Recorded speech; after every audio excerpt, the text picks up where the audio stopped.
Hey kids, welcome to the Virtual Children Festival hosted by the Sarawak State Library, and now is the time that we need to get something interesting. Well, before we start our session, let me have a short introduce about myself. So my name is Cheryl and I'm graduated from the University Pendidikan Sultan Idris with the Bachelor degree of Performing Arts in Theatre. And I'm here to ask you a question. Do you know what is performing arts? So basically we can differentiate into three parts, which is music performance, dance performance, and theatre performance. Performing arts is just around our life. It can be on the TV shows, it can be on the stage, or even at the roadside. And now we're going to talk about theatre.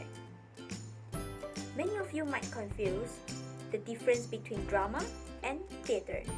So, are they the same? Or is there any difference between them?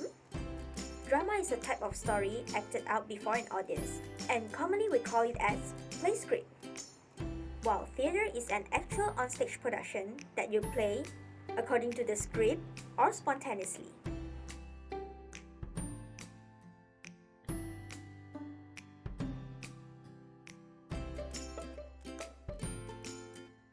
So now you understand the difference between drama and theatre.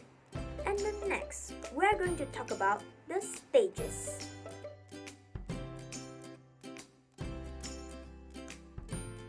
There are many types of stage that can be used for performing, and different types of stage will bring different experience to the audience. The four types of stage that commonly used are proscenium stage, truss stage, arena theatre, and black box. A theatre will typically have a proscenium stage. These have a frame or an arch that leads onto the stage, and they typically include an orchestra pit as well. The word proscenium is actually a combination of two Greek words mean before stage. The audiences on three sides will truss into the auditorium seating space. This stage layout creates a more intimate feel between the performers and the audience than an end of proscenium stage does. An arena theatre or theatre in the round is surrounded by the audience members on all sides. This is used when the background isn't needed and your performers can engage the audience on all sides. Events that are held in sports arenas can sometimes have this layout if the stage is in the center of the floor. Black box or flexible theatre spaces are exactly what they sound like. They are flexible. The seating risers can be easily rearranged to meet the needs of different performances. The term of black box comes from the fact that the room is typically painted black to give the appearance of any places, since these theatres use limit props. Sometimes there isn't even a stage used and the performers are on the ground floor. So these are the stages that we can find commonly in our life. Since we know what is a theatre, but what do we need in a theatre play?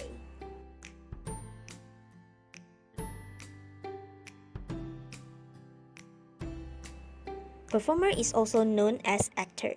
It's the person who present or play a character in front of the audience. When a performer is on the stage, they need to pretending to be like the character, and they need to present through the face expression, body languages, and movement. Audience is the essence of a theatre when they're having an interaction with the performer. In a live theatre show, when the audience laughs or cries out, the performer will feel the energy, and this atmosphere is called as call and response.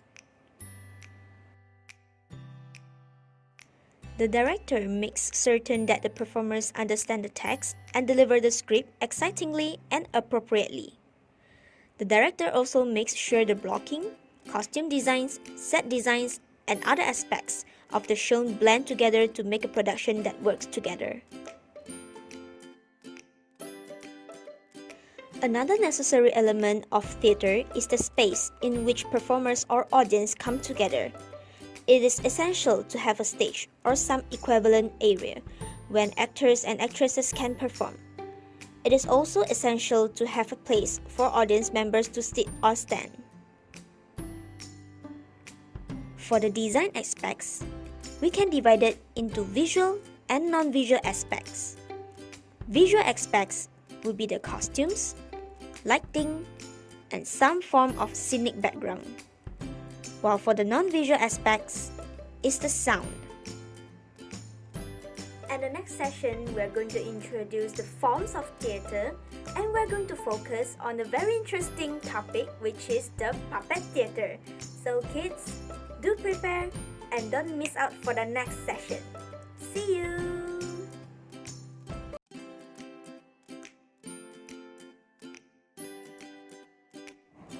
Hi everyone, welcome back to the session. As we had mentioned in the last video, in this video, we are going to learn about different kinds of puppet theatre. Puppetry is a form of theatre or performance that involves in the manipulation of puppets that are animated or manipulated by a human called puppeteer. The script for a puppet production is called a puppet play. Puppeteers use movements from hands and arms to control devices such as rods or strings to move the body, head, limbs, and in some cases, the mouth and eyes of the puppet. There are many different varieties of puppets, and they are made of a wide range of materials depending on their forms and intended use. They can be extremely complex or very simple in their construction. The simplest puppet are finger puppets, which are the tiny puppets that fit onto a single finger. Finger puppets are generally very simple, consisting of a sheath that a person wearing the puppet inserts either one or two fingers into it, while the movement of the puppets are limited. Multiple fingers puppets can be used on each hand, allowing the puppeteer to control many puppets at one time. Sock puppet, which are formed from a sock and operated by inserting one's hand inside the sock, with the opening and closing of the hand simulating the movement of the puppet's mouth. Glove puppet is a type of opera using clothes puppets that originated during the 17th century in China. The puppet's head uses wood carved into the shape of a hollow human head, but aside from the head, palms, and feet, which are made from wood, the puppet's torso and limbs consist entirely of cloth costumes. At the time of performance, a gloved hand enters the puppet's costume and makes it perform. Hand puppet is controlled by one hand, which is occupied the interior of the puppet and moves the puppet around. The puppet is made from fabric, possibly with some stuffing and attached decoration for eyes, nose, and so on. The mouth may be a mere decoration that does not open and close. Marionettes are suspended and controlled by a number of strings, plus sometimes a central rod attached to a control bar held from above by the puppeteer. A marionette's puppeteer is called a marionettist. Marionettes are operated with the puppeteer hidden or revealed to an audience by using a vertical or horizontal control bar in different forms of theatre or entertainment venues. Rod puppets are made from a head attached to a central rod. Over the rod is a body formed with arms attached controlled by the separate rods. They have more movement possibilities as a consequence than a simple hand or glove puppet. A rod puppet is made out of wood, wire, and string is manipulated with wooden or wire rods. Rod puppets can sometimes have a complete working mouth, but many do not. A rod puppet can have a fixed facial expression. Arms are usually a requirement as rods are attached to them. Shadow play, also known as shadow puppetry, is an ancient form of storytelling and entertainment which use flat, articulated cutout figures, which are held between a source of a light and a translucent screen or screen. The cutout shapes of the puppets sometimes include translucent colors or other types of detailing. Various effects can be achieved by moving both the puppets and the light sources. A talented puppeteer can make the figures appear to walk, dance, fight, nod, and laugh. Shadow play is an old tradition and it has a long history in Southeast Asia, especially in Indonesia, Malaysia, Thailand, and Cambodia. Water puppetry is a tradition that dates back as far as the 11th century when it originated in the village of the Red River Delta area of northern Vietnam. Today's Vietnamese water puppetry is a unique variation on the ancient Asian puppet tradition. The puppets are made out of wood and then lacquered. The shows are performed in the waist-deep pool. A large bamboo rod supports the puppet under the water and is used by the puppeteers, who are normally hidden behind a screen, to control them. Thus, the puppet appears to be moving over the water. When the rice fields would flood, the villagers will entertain each other using this form of puppet play.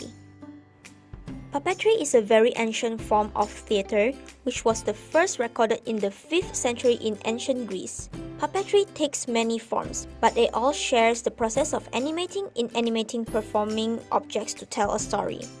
Puppetry occurs in almost all human societies where puppets are used for the purpose of entertainment through the performance, as scare objects in rituals, as symbolic effigies in celebrations such as carnivals, and as a catalyst for social and psychology change in transformative arts.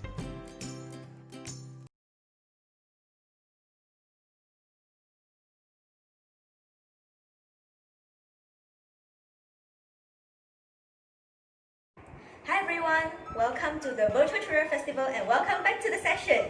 So as the session that we had mentioned before, we had learned about the different types of puppet that we can use to perform. And now we are going to make your own sock puppet. So let's give an applause and welcome our guest. Hi everyone, my name is Clarice. I'm 6. So Clarice, do you like puppets? I like puppet. Okay, so today we are going to make our own puppet. So are you ready? I'm ready. Okay, so since our guest is ready, so now let us begin our DIY session.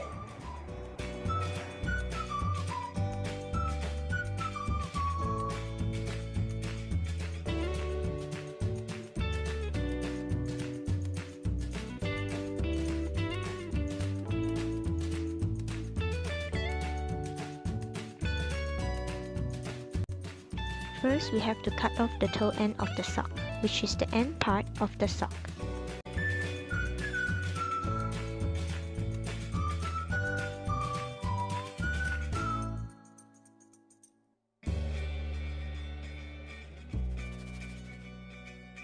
After we have cut off the sock, we just put it aside and get your cardboard.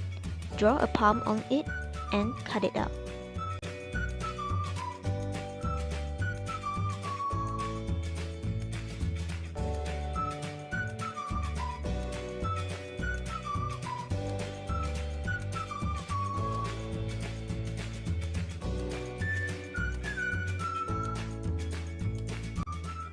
Fold the cardboard into half, so this will be the puppet's mouth part. Let's try to insert into the sock and cut the edge of the sock.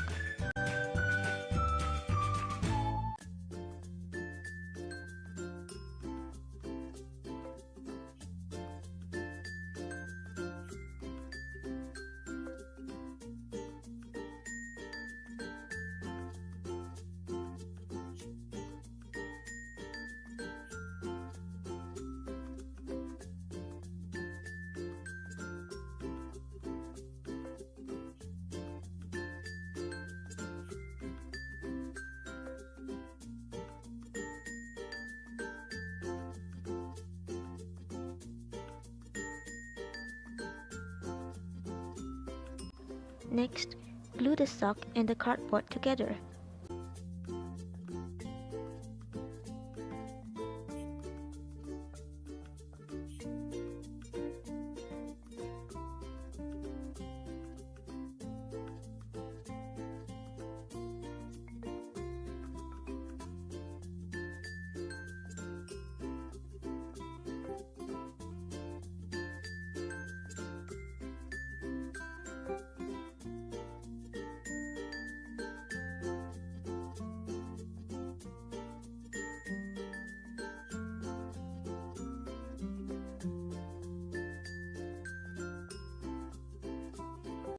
We're going to use a red felt cloth.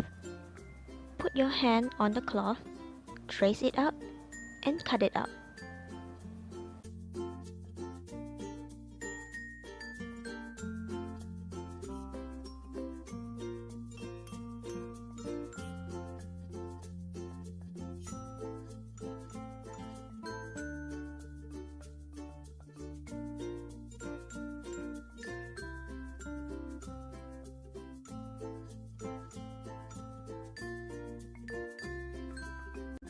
Glue the red felt cloth onto the part.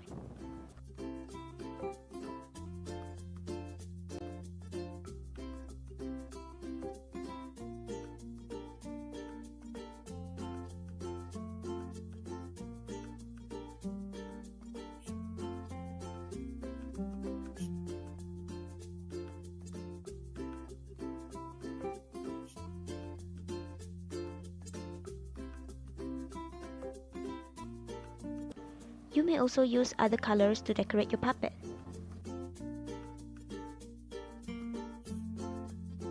So this will be the base for the sock puppet, and now we're going to decorate it.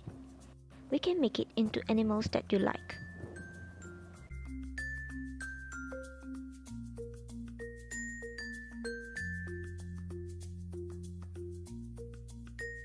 Alright, so this is our puppet. Do you like it? I like it. Alright, so this is how we make a sock puppet. Thanks for your watching and don't forget to try this out at your home. See you in the last session. Bye bye. Bye bye.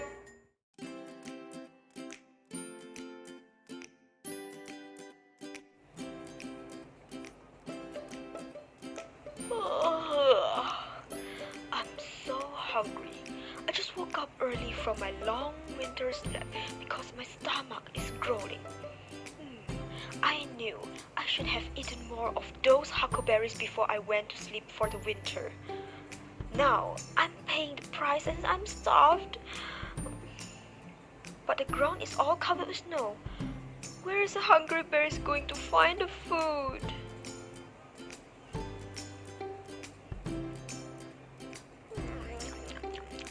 I love eating fish, especially fat and juicy fish. Fox, what a fine catch of a fish you have. Would you mind to give one to me? No, I caught them and I'm not going to share. Well, then, where did you catch them? They look so good. I've been out fishing and caught them all in the river. But the river is all frozen over. How did you catch your fish? Oh, it was easy. First, I made a small hole in the ice, then I stuck my tail down to the water. When I felt a pinch, ouch! I knew it was a fish biting, so I pulled out my tail and there was some fish. Wow, what a good idea. Could I do that too? I don't see why not. Waddle onto the ice here by the river and cut a hole right through it. Now sit down and stick your long bushy tail through the hole. You must hold it there as long as you can. Don't mind if your tail hurts a little. That's where the fish bite. Oh, my tail will hurt? Are you sure I have to do that to catch a fish? Absolutely positively. No pain, no gain. Don't be such a baby. Come sit down on the ice. But it's cold. Don't you have a lot of fur on your bottom? Let me check. Sure you do. Now sit down on the ice and put your tail in the hole in the river. Okay. I'm hungry and I do want some fish. Now, sit very still and don't worry about your tail hurting. If it stings a lot, why? That means you are catching a lot of big fish. And you do want lots of big fish, don't you? The bigger, the better. I'm so hungry now. The longer you hold it there, the more fish you will catch. Once you think you have enough, then all at once you pull your tail out with strong jerk sideways and you'll find you have a fine catch of fish for dinner. Thank you. I've no idea it was so easy to catch fish. Maybe I'll stay awake all winter long. You'll soon see how easy it is. But I have to go back home to my dad now. I think I saw some rabbit tracks around. I wonder how long it's going to take. I'm bored. I should have brought something to read, and I'm lonely. I wish Fox would have left me alone. And my stomach is growling. Have you seen Fox around? Oh, just Miss Fox. She left just a minute ago. Oh, good. I certainly don't want to meet up with that fox today. I might get eaten. What are you doing here, Bear? Shouldn't you be sleeping this time of winter? Oh, my stomach was growling so much I woke up hungry. But Fox very kind showed me how to catch my dinner by sitting here on the ice and fishing with my tail. Oh, I don't think I could do that. My tail is too small. Ouch! My tail stings. There must be a fish biting it. Good luck with your fishing. I better hold on, just in case Fox decides to come back. Goodbye. Now I'm alone again. I know. I'll decide how I'm going to cook fish. That will help me pass the time. Fried fish is yummy. Or fish with lemon and butter. Maybe barbecue is good too. Or smoked fish. Oh, I can't decide. I'll just have to sit here and catch more fish. Now there's a sight you don't see very often. A bear in the middle of winter sitting on a river. Oh, bear, what are you doing? Shouldn't you be sleeping?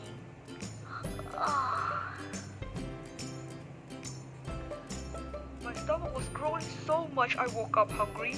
But Fox very kindly showed me how to catch my dinner by sitting here on the ice and fishing with my tail. Ouch! I just got another fish. That makes 4 fish for my dinner tonight. Well, fishing with your tail? Are you sure? Yes, I'm sure. Only thing is, my bottom is very cold and I'm not sure I can sit here much longer. Oh, I'm glad I don't have to worry about fishing with my tail. When I'm hungry, I trample the snow down and strip bark from the trees. Maybe you should try it. Bark doesn't sound very tasty to me, but a fine, fat fish fried with butter and lemon. Oh, I can't wait now. Now let me pull my tail out.